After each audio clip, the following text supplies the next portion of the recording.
কি অপরাধটা আমি করলাম বলেন তো? এই যারা আমার দিকে কামানের গুলি ছোড়া শুরু করলেন, আমি আশা করব আমার এই কথাগুলা শোনার পরে তারা একটু শান্তি পাবেন ইনশাআল্লাহ। আগে এমনিই অনেকে মহিলাদেরকে কাজে নিয়োগ দিতে চায় না, এখন যখন দেখবে 5 ঘন্টা তখন তো আর দিতেই চাইবে না। হ্যাঁ ভাই, 5 ঘন্টা আমার একজন মা একজন বোন ডিউটি করবেন, কিন্তু ইনশাল্লাহ তারা 8 ঘন্টার বেতন পাবেন। এই বোঝা গিয়ে যিনি এমপ্লয়ার নিয়োগকর্তার ঘাড়ে এটা পড়বে না, এটা রাষ্ট্রের দায়িত্ব।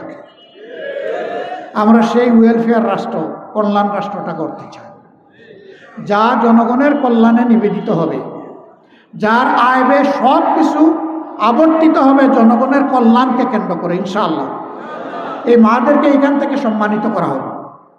তবে যদি কোনো মা স্বেচ্ছায় তিনি বলেন যে না, আমার সুযোগ আছে, আমার বাচ্চারা বড় হয়ে গেছে, আমি 8 ঘন্টা কাজ করেই আমি 8 ঘন্টার বেতন নেব, তাকে আলাদাভাবে সম্মানিত করা হবে ইনশাআল্লাহ।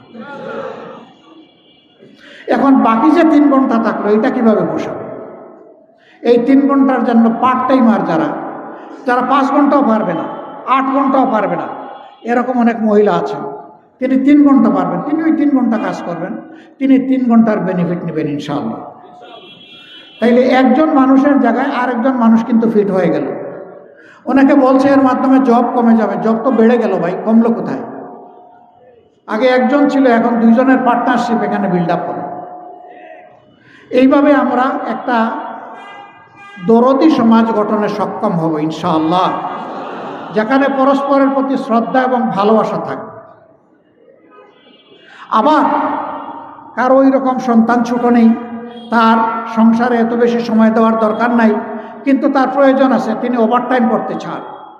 যদি নিয়োগকারী সংস্থা তার কাছ থেকে ওভারটাইম সার্ভিস নিতে চায় আর তার যদি সেই সুযোগ থাকে, সেইটাও বাধা দেওয়া হবে না।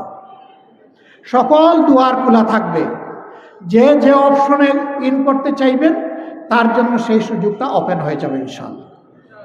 তো কি অপরাধটা আমি করলাম বলেন তো? এই যারা আমার দিকে কামানের গুলি ছোড়া শুরু করলেন, আমি আশা করব আমার এই কথাগুলা শোনার পরে তারা একটু শান্তি পাবেন ইনশাআল্লাহ। কেউ যদি মনে করেন যে ডাক্তার শফিকুর রহমান এই কথা বলে সমস্ত মহিলাদের ভোট নিয়ে যাচ্ছে, হায় হায় আমাদের কি হবে? ভাই, আপনাদেরকেও যদি সব ভোট দিয়ে দেয় আমার কোনো আপত্তি নাই, কিন্তু মায়েরা বোনেরা যদি তাদের নিরাপত্তা ভেবে তাদের জন্য সবচেয়ে কমফোর্টেবল জোন হিসাবে আমাদেরকে বাছাই করে নেয়, সেটাও আপনাদেরকে মেনে নেওয়ার জন্য প্রস্তুত থাকতে হবে। ওখানেও আপত্তি তুলতে পারবেন না।